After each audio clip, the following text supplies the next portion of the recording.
Hi everyone, welcome back and thanks again for joining me. Whether you're buying or selling a home, inspections can feel overwhelming, but they don't have to be. Today I'm sitting down with my good friend and trusted home inspector, Tregevox from Precision Home Inspections, to walk you through what really happens during a general home inspection, why it matters, and how you can use it to your advantage in escrow. We'll talk about what inspectors look for, how to handle red flags, and the best ways to put inspection findings into perspective so you can move forward with your transaction with confidence. Hi Sean, thank you so much for joining me. You're welcome. Thanks for having me. Well, anytime. I feel like you are just an absolute treasure in all of my real estate transactions, especially when I'm representing buyers, and we've been working together a very, very long time. So it is such a joy to have you here. I think you would agree that once we go under contract with a buyer, the home inspection is like the next big milestone. There could be a lot of emotions. It could be kind of a roller coaster because we've done all this work to get into escrow, and now it's like, oh my God, what is the home inspector going to find? Sure. Right? So there's a lot of like this managing of expectations, and that's something that I think you do a wonderful job at. So while we're here, I would love for you to just tell us, as a general inspector, because you've been doing this for how long now?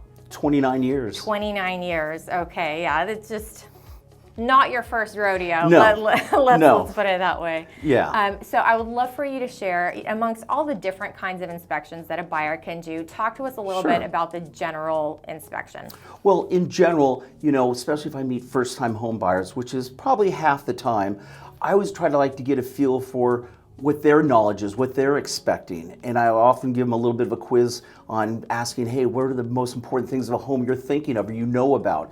And the common term is bones. What are the bones of the house? But before I even start that, I truly just try to I try to make it simple by telling them, look, my job is truly, as a general inspector, is to come through and be another pair of eyes to document the overall condition of the house. And I try to make it simple for them by telling them, is everything working? Is something not working? And safety.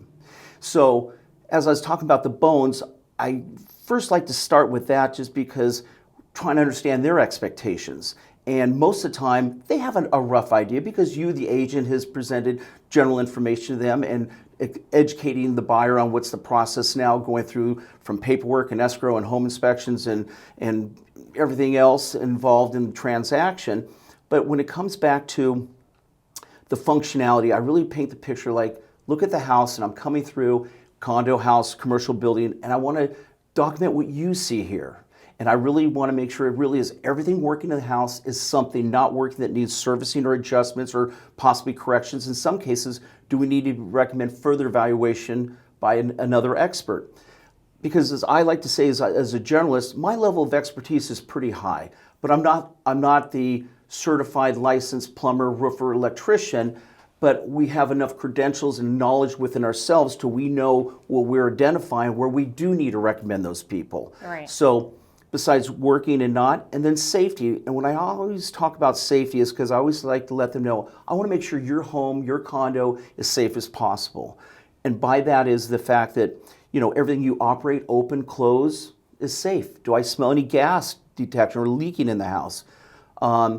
In transactions, there are things required by the sellers to make sure they're in place, like smoke detectors, CO2s, seismic shutoff valves in various jurisdictions, strapping a water heater, standard water heaters, tempered glass in certain locations. So, besides that, safety is really, I also truly educate them, making sure, like I said, everything that you're going to operate open, close is safe.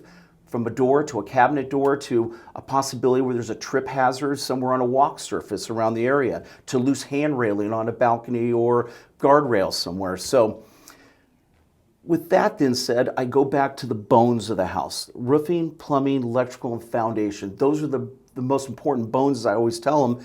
And when I sometimes teach them, or not teach them, but give them a quiz, they're pretty close to those answers.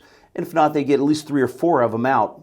And I always think, why those are the most important things? Because those are the ones that cost the most if there's any major concerns. A poor roof, old galvanized plumbing, an outdated old panel or an unsafe operable house with electricity, a house that has unstable foundation that really shows there's a lot of structural concern. So those are always the big bones because those are the items that would cost the most to repair.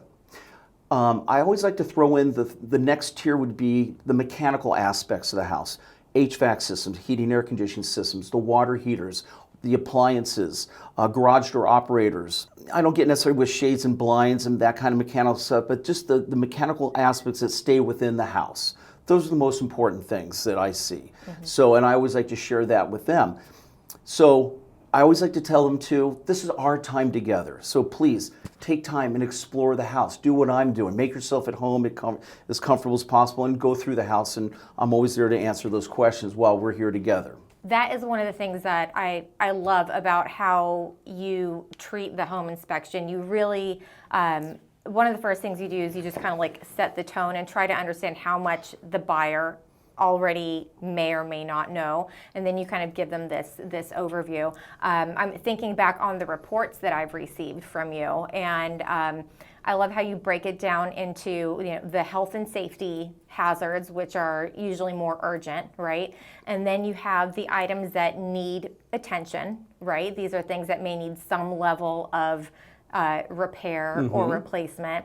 Then you have the things that are, like you had mentioned a moment ago, that need further evaluation. Just like you said, you are not the plumber or the electrician or the roofing specialist, but you have significant knowledge as to what is or is not perhaps up to code or would need to be looked at by a specific professional. So you outline those in your report as well. And then the last thing also, which I don't think we have talked about yet, but I think it's worth mentioning, is just the informational stuff.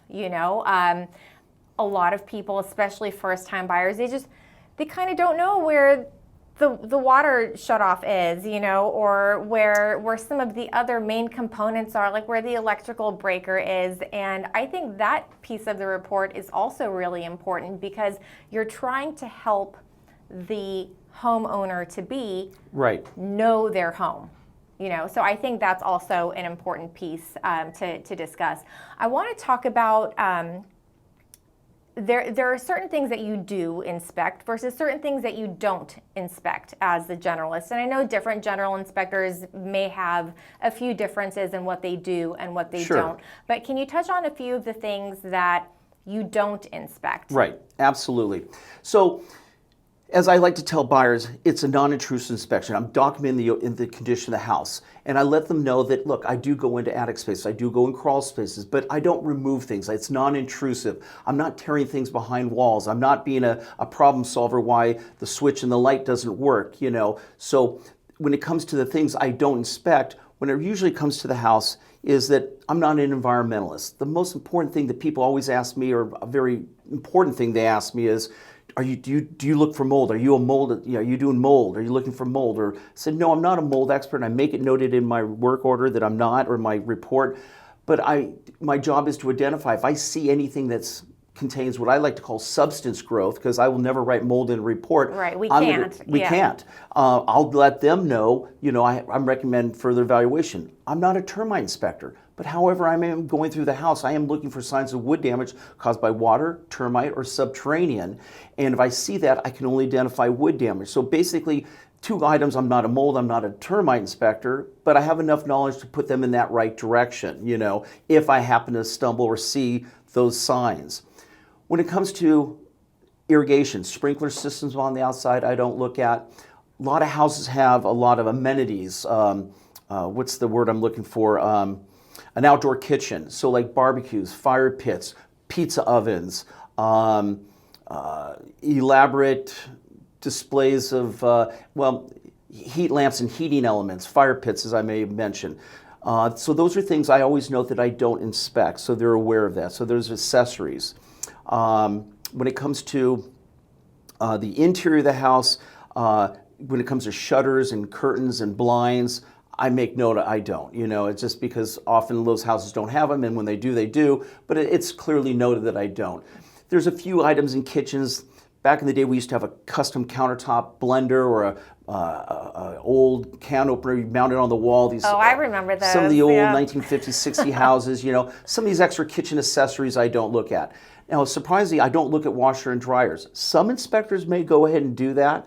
I don't, and I never have. It's not in my standards of practice.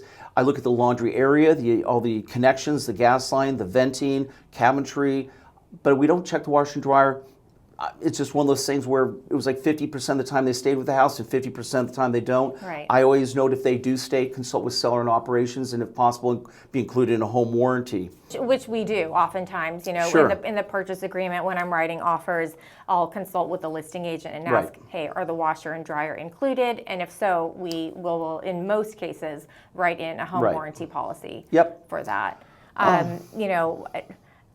During one particular part of your inspection, which I think is probably one of the most labor intensive for you, is after you finished up the inside, you Sure. go to your car and you get your little suit and you're all suited and booted from head to toe. And if there's a crawl space, you are crawling on your elbows and knees under the house. Absolutely. Tell us what you are looking for when you're under there. So we have two structures of a house. We have a slab-on grade and we have a raised foundation. And typically, most houses we built before the 60s in most of Southern California, besides hillsides, were on a raised foundation. And so in that point of the foundation, when I talked about the four bones of the house, roofing, plumbing, electrical, and structural, is also the foundation, which dictates the structure of the house. So when I'm going underneath the house, as much as when I get in attic spaces, together we're looking at framing, we're looking at ventilation in both those compartments, we're looking at electrical in both those compartments, plumbing, that's drain lines and potable water pipes underneath the house, and vent pipes and water lines inside the attic space. But also importantly, we're looking at the structure of the foundation, piers and columns. We're documenting to find out, to make sure that, or verify that the foundation is bolted. This is a term because after the famous 1933 earthquake, by 36, it was required that all raised foundations, as well as slab on grade, have a bolted foundation. And most buyers are aware of this, and some don't, but it's knowing that the structure of this house is attached to what we call the stem wall. That's the foundation wall where we have that 16 to 18 to 20 inches of clearance to crawl through there. And we're verifying that the foundations are bolted. I've done thousands of houses that are not, and that's typically pre or before 1930s. And when we don't see them that they're bolted, we make recommendation, what we call retrofitting. But then we also look at the foundation, the condition of those stem walls. We look at older foundations that are bolted that could, which is noted, recommended, that often you may want to consider retrofitting, strengthening that. So again, really back to the bottom line of the foundation is not only just the interior, you're looking at the ventilation, you're looking at any signs of water penetration, poor drainage from the outside, because bad drainage on the outside is top couple causes why the foundation moves a lot. Mm-hmm. So as much as I'm not a grading and drainage expert, I truly pride myself on also understanding the foundation as well as what's around that foundation, because it really goes hand in hand. So when we get outside the house, or even in the earlier parts of my process inspecting a home, and I'm walking around the perimeter, I'm truly looking at that, because that's going to set me up on what may be on the inside of the foundation. Right. Yeah. Yep. Thank you so much for clarifying that. These home inspections can be kind of like a point of stress, not just for the buyer, but for the seller as well, because both parties have done so much work to get to this point, right? And who knows how long it's taken, how many offers the buyer maybe has had to write, or how many times the seller has previously gone in and out of escrow, or how difficult of a time they've had to sell the home.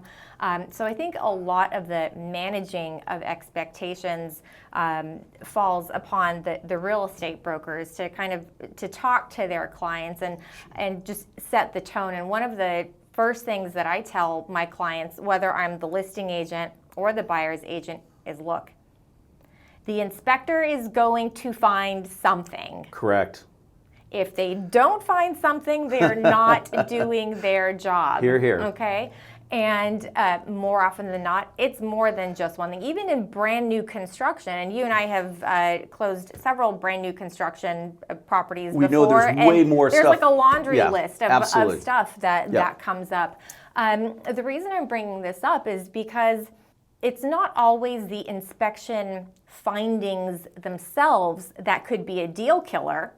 Right. But it's oftentimes how things are handled once the inspection report comes in, right? Yep. So talk to me a little bit about your process, because we've all experienced it. There are some inspectors who'll find whatever it is that they're going to find, and they will just completely blow it out of proportion. Like, I call them the alarmists. Correct. You know, and I don't think being an alarmist is really fair to a buyer or a seller. Right. One of the things I love most about you is that you're very much a realist. You know, so talk to me a little bit about Sure. like your process when it comes to that. In your experience, you've seen so much. Right. What kind of guidance do you give to buyers about certain things? Like, talk to us about the things that really are alarming versus things that are like, you know what, these are things, I've heard you say this, I write this up in Every my day. reports every day. Exactly. right. So shed some light on those different things for us a Well, little I'll bit. take that and step back a step. I always now, been doing this for some 25 now plus years, close to 30. I pride myself on what I do, and I always have, and I've always wanted to put my feet in you, the buyer's feet, coming through the house and thinking, this is my house. How am I going to look at this house? Right. But with that said, it's how you deliver those findings. I now like to think myself also is an educator, a teacher, a coach sometimes, because especially the first-time home buyer and even the third and fourth-time home buyer, I can't how many times after I've had my deliverance where they said, Sean, wow, that's amazing. I mean, I really appreciate how you've taken the time to describe that. And so that's kind of talking about as much as something can be really bad or something that's just so minor that I write it up every day, it's how you deliver the findings. You know, it's really, there are things there that are really important, but it's how you deliver, how important those are. Right. Say, look, it's something we have to address. That's my job, is to identify, so you have further evaluation to look into this, you know. So it's even taking the foundation that could be in probably a few $1,000s worth of repairs, it's how you deliver that. Or tens of thousands Or tens of of dollars, thousands, yeah. correct. That it's like, it's part of the bones. This is something you need to address. And it's just, you just don't go out and say, oh my gosh, I'm not going to buy this house. This is a blank, blank, blank. And that's what I hear too. I've heard war stories, as you have too, or maybe you stood by on a listing and watched the other inspector just blow it out of proportion. And we're not to do that. We're here to help the buyer. We're generalists as far as knowing enough knowledge to present that to the buyer so they can go forward and make that decision. And there's simple things such as, you know, when it comes to doorknobs and torn screens, and to some people, oh my gosh, and they appreciate that, and some people say, look, I'm going to remodel the house, I'm not worried about it, but still, it's how you deliver that information to them, you know. Right. I'm going to touch on something that you said. You know, it really is ultimately the buyer's decision if they're going to move forward with a purchase or not. It is not the place of the inspector to say, don't buy this house, or you should totally buy this house. I mean, and that's one of the things I love. You deliver the information and then leave it up to the buyer or the seller, their agents, the specialists, you know, who might need to come in and further evaluate. And you and I have gone through several inspections over the last many, many years where you've called out, you know what, we need a drainage or grading expert, we need a foundation person, we should get the electrician out here. So, you know, one of my best practices, and I know you're aware of this too, like I just sense it when we're about to go into escrow, like I've been negotiating, we haven't had the offer accepted yet, but I just know like we're gonna go under contract in maybe like 2 or 3 days. Sure. You are my first phone call. I am making sure I'm getting my clients on your schedule.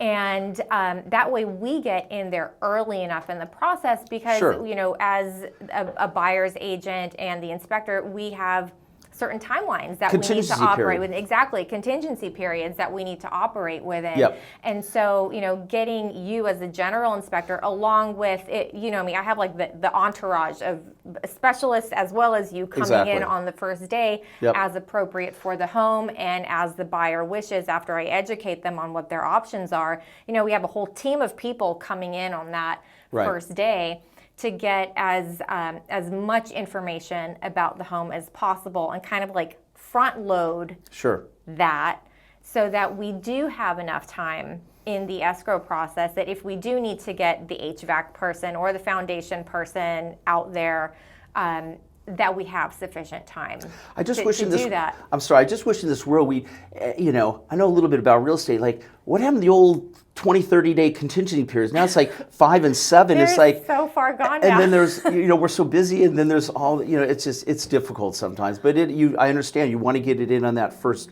or sooner than later, so you have that extra time. Yeah. So I want to go back and mention to you again what you were talking about as far as, or you mentioned that,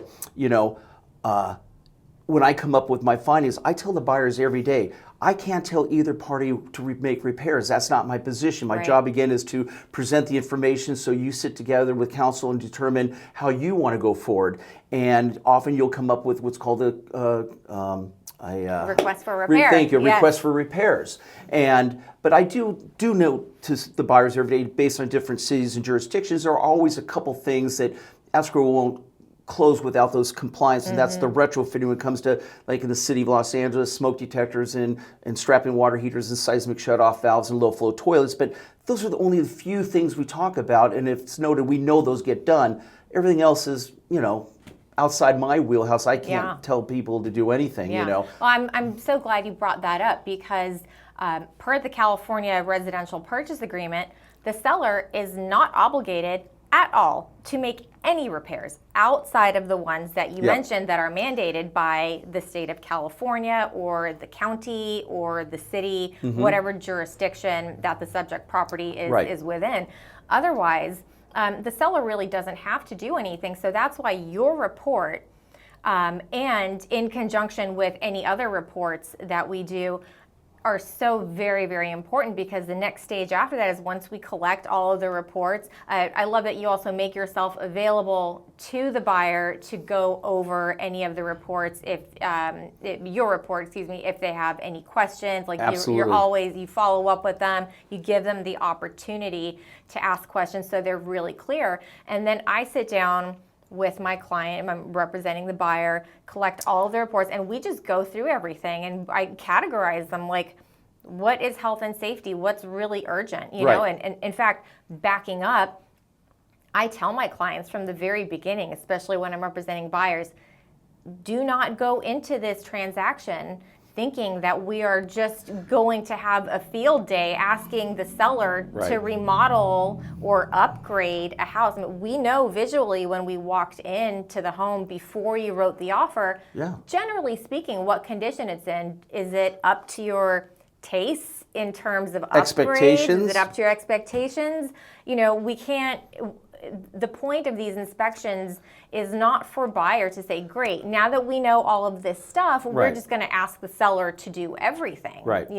So it really becomes a point of strategy. How do we approach the seller if we're going to ask for repairs, or perhaps we're going to ask for a credit, or perhaps, and it has happened before, the inspection findings have been so detrimental that not even a credit or repairs from the seller will make it work. I mean, that's why knowing who your inspectors are, how thorough they are, and how much guidance they give you is really, really essential, because you are going to be relying on these reports as a buyer to decide, okay, what can we live with? Sure.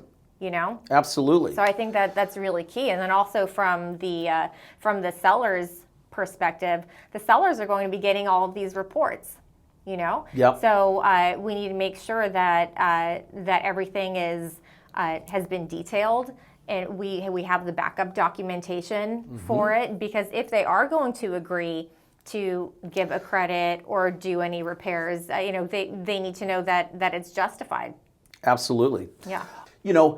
In my job as the generalist too, a lot of buyers ask, well, what other inspections do you do besides the general inspection? And often some people say, are you going to do the chimney? Are you going to do do you do sewer line? Do you do mold, as we talked about? And nowadays in the process, there's more vendors than just myself going into a general inspection.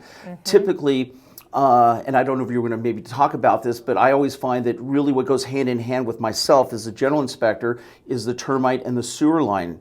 I think most experienced, savvy agents protecting everybody are including those two. I've done many transitions where some agencies, or not agencies, but some brokers, agents, they're kind of naive to it, where I really feel it goes hand in hand, because I let them know when they call me and say, Sean, we want to schedule an inspection. And they said, they're asking, what other things go on? I always mention, have you talked about, a sewer scope or not chimney, but a sewer scope or a termite? And as much as I'm looking at the drain lines and the water pressure, I can't see what's in the earth, and that's your responsibility out to the street. And way too often I hear stories of thousands of dollars of damage because they didn't have that done, or on their previous purchase they didn't get it done. Now they're getting it done. And of course, we live in Southern California. Termite is just, it's there. Termites they live part everywhere. Part of daily life. Yeah, absolutely. So I think 85 to 90% houses will have some type of termite infestation or some type of isolated area. So I always feel those two are side by side, hand in hand, really, that go with myself as other vendors out there. Well, as you know from our interactions, you and our sewer line inspector, Sure. We're all on the same text thread. So, Absolutely. like the minute that I know we're about to open escrow, you guys are my Absolutely. first text, and then, Yep. I call termite. Normally as kind of a best practice for myself and my clients, as we know that we're getting close to opening escrow, one of the essential conversations I have with them is all about the home inspections. Sure. I advise them, this is your opportunity while you have this contingency period to inspect anything and everything about the home. And it's not just the general inspection, Right. but let's talk about some of the other features of the home. Like you mentioned, termite and sewer, for me, these are non-negotiables. General termite, sewer, Right. non-negotiables. On top of that, if there's a pool and or a spa, I get the pool spa inspector in there. Right. If it's a hillside property, we'll get the geologist in there. Exactly. If we have any sort of inkling, even before we get you in there as a general inspector, if we know that maybe the HVAC is really old, Sure. Or it may have certain issues, I might just go ahead and with the permission of the buyer, just hire those specialists. Right. And like I said, we just we take over the home for those few hours. I try to schedule everybody Absolutely. same day, same time if possible, and everybody just kind of going around doing their thing. I don't know, I love inspection day. It's kind of got like a great Sure. buzz about it, and it's a wonderful opportunity for a buyer to get very familiar with the home that they're purchasing, and also just give them a lot of clarity. Right. Whether it's good or bad or neutral, it gives all sides clarity as to, okay, what have we here? Right. Okay, so like the veil has been pulled back, the curtain's been pulled back. There are no more surprises. We know most everything now. Now, it can't say everything, because unless you're tearing up walls, you're not going to know everything. Right, it's a limited time we have. We only have Exactly. X amount of hours, and in the X amount of hours, I tell buyers, as much as I'm here for 3 to 5 hours, depending on the size of the house, I'm putting my position is like, I've lived here for 5 or 7 years, so I really try to give you a real thorough feeling and evaluation and understanding of everything. That's why I always encourage them to be there at some point in time during the inspection process, actually, because it gives them time to breathe, them time to go through the house, them to kick the tires, them to maybe then have things they might not have thought about to see, and then I'm there to answer questions as much as you are, because I know you wear a lot of different hats during that time and during the transaction. And so I always find it imperative that they're there, especially when verbally they can hear the information besides just reading, a 70-page report. Yes. Actually, I'm so glad you brought that up, because it's kind of crazy when you sit back and think about it. As a buyer, you're going around looking at a bunch of homes, and you spend maybe like 20 minutes in one, and you're like, oh, this is the one, let's write an offer. You've literally just spent maybe 20 minutes in the house, and now you want to buy it. You haven't really gotten to know the home. Something emotionally spoke to you about the home, right? And obviously it also checked all of your needs boxes, maybe several of your wants boxes, Sure. right? But you really do not have an intimate knowledge of the home at this point in time. You just know you want it, right? So now you're putting in the offer, submitting everything you need to, and that's why it's so important for the buyer to also be there on inspection day. Maybe not the whole 3 to 5 hours, because I know it's a big chunk of the day, but actually several of my clients, as you know, Right. they do hang out like They do. the whole time. The whole time we're here. Some hang out for a couple hours, some will come back, some will be there at the latter part. It's just at some point in time while they're there, so I can have time to speak to them, tell them about my format, kind of get them an understanding where when I communicate, like, all right, I feel comfortable with this inspector. I like, how his demeanor is and how he's communicating, and I want to make sure they feel comfortable too, and they know that I have my interest in their investment, to look after and document their condition of their house, because a piece of real estate is someone's most valuable asset, or for most people it's their largest their investment. Exactly. Yeah. So yeah, exactly. It's, and then you get a few of those inspectors. I mean, a few of those buyers that well, am I just going to follow you around? And we can handle that, but I like to say, what, kick the tires a little bit. We're here, and I'm here to answer those questions. And if you feel comfortable, have a look. Keep an eye on me. Yeah, No, most of at least my clients, what I find is, you do your intro, you go off, you do your thing, you're crawling up and down and all over the place, poking around, doing everything that you need to do. And I usually see my buyers, they're opening and closing cabinets, they're taking measurements, they're kind of sitting in this room or that room, getting a feel for just how they might be living there, envisioning their future lives in this home, which I think is also a very important process for them to go through. And in our transactions all through the years, yes, basically I am moving around like a bee, flying around the house, and the buyers doing their thing too. But sometimes, occasionally, there could have been one year, many years ago, you called me and said, Sean, I got Cindy and Bob, and they're really anxious. They're first-time home buyers. I just want to give you a heads up that they really need a little extra attention. That's fine. You know what? I'm there to help those buyers. You're so good with that. Because especially first home buyers, they mean a lot to me because I go back to my educated and really wanting to, make them feel comfortable about. Because as much as I like to say, it's exciting. I know there's a little nervousness here, but I'm not here to make you nervous. I'm here to make you feel, comfortable about you looking into your investment here. Yeah, so, absolutely. Yeah. I feel like we've covered a lot today. Is there anything that we didn't cover that you think is important to discuss? I feel like we did a pretty thorough job. No, we've covered all bases, I think. The only little thing that I can let buyers know too that I get often asked about other things is when houses are built before 1978, we would have lead in our paint. We have asbestos type material, and especially a lot of homeowners, buyers, maybe with children, they've had a little research or they've heard some whispers. When we basically we used to put our lead in paint before 1978. After that, we took it out.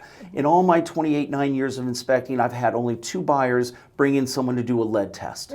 For whatever reason, maybe because they're going to completely remodel the whole house and de-gut it or what have you.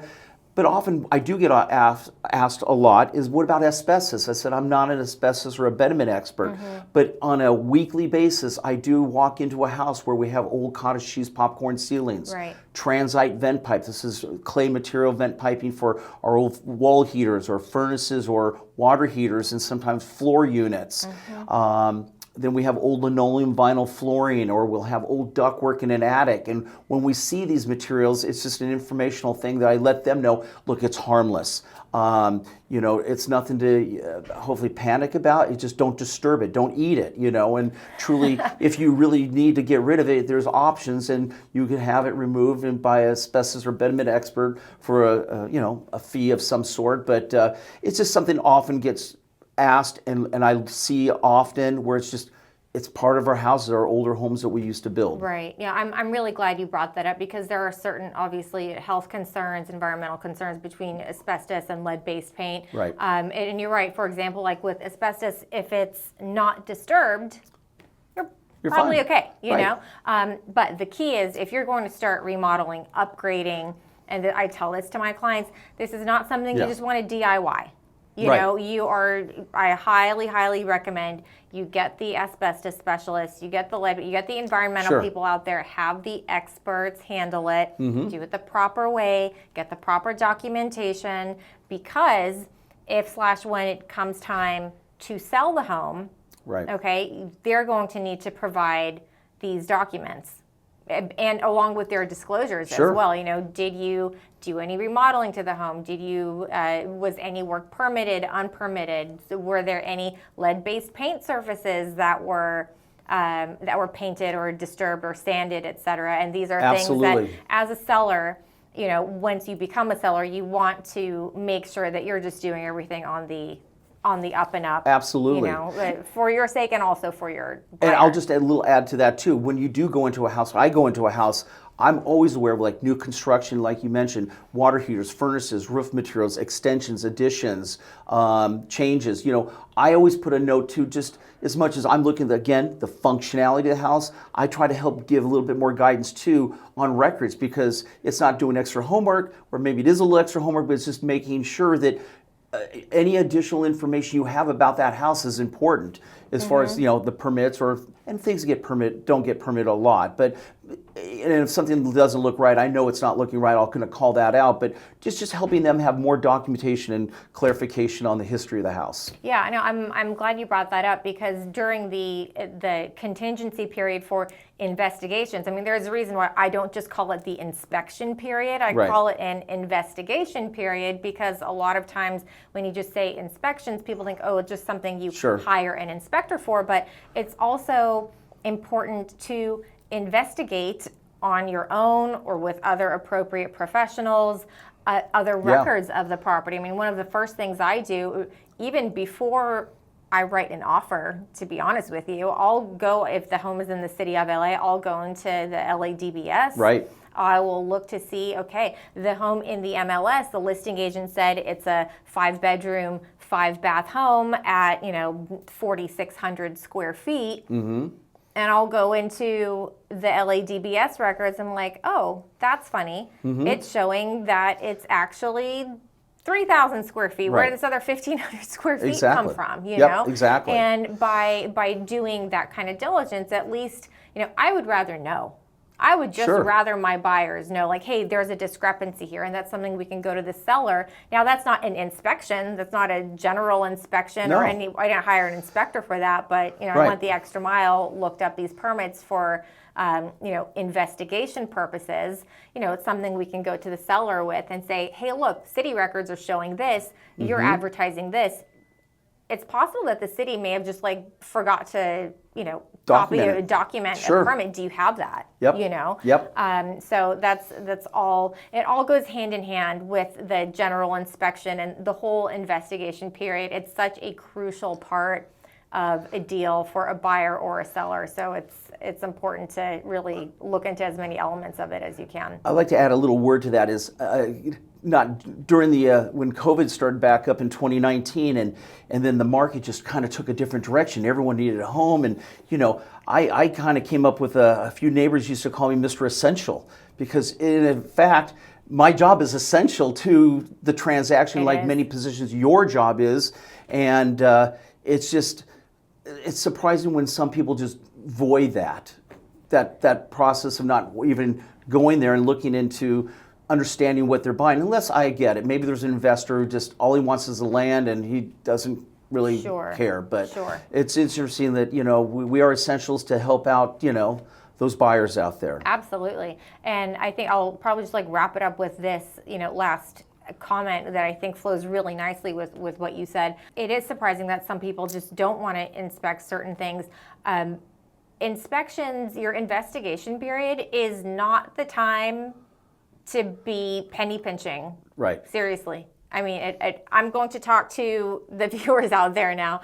If you are buying property, it is not the time to save a few $100s here or a few $1,000s there, in some cases, to not investigate particular elements of the home just to save a few dollars, because what if you do come across something, or what if the home does have particular issues that could have been easily identified if a specialist investigated, and yes, maybe you paid a few hundred or a few $1,000s depending on what that was, but because you chose not to, you didn't know about it, and you closed escrow on the house, and lo and behold, a few months or maybe even like a few weeks or a few years later, you have a much, much bigger problem on your hands. So again, it is not the time to penny pinch during inspections. Better to pay for all the right professionals to come in and do their job so that you make an informed decision about your purchase. So I think that was a very important point. Nicely said. To drive home. Thank you. Yeah. The resources are there. Why not use them? Right. You know. It's a major investment. A few $1,000s to look after your thousands and thousands and millions of dollars. Hundreds of thousands, millions of dollars. That you're putting into your investment, your livelihood, your home. Yeah. You know. Yeah. This point reminds me of, there was a brand new construction in Topanga that you had inspected. Ah, yes, for I my remember. clients. You remember? I'm not going to mention the street name or Right. anything like that, but I know that you know exactly Sure. the one. Gorgeous new construction, so cool looking. My clients, I was representing the buyers, fell in love with it. You came in along with several other essential inspectors. You noted efflorescence on Retaining the walls retaining and- walls, and of the house. efflorescence, for those who don't know, is evidence of Moisture water intrusion, and moisture yes. intrusion.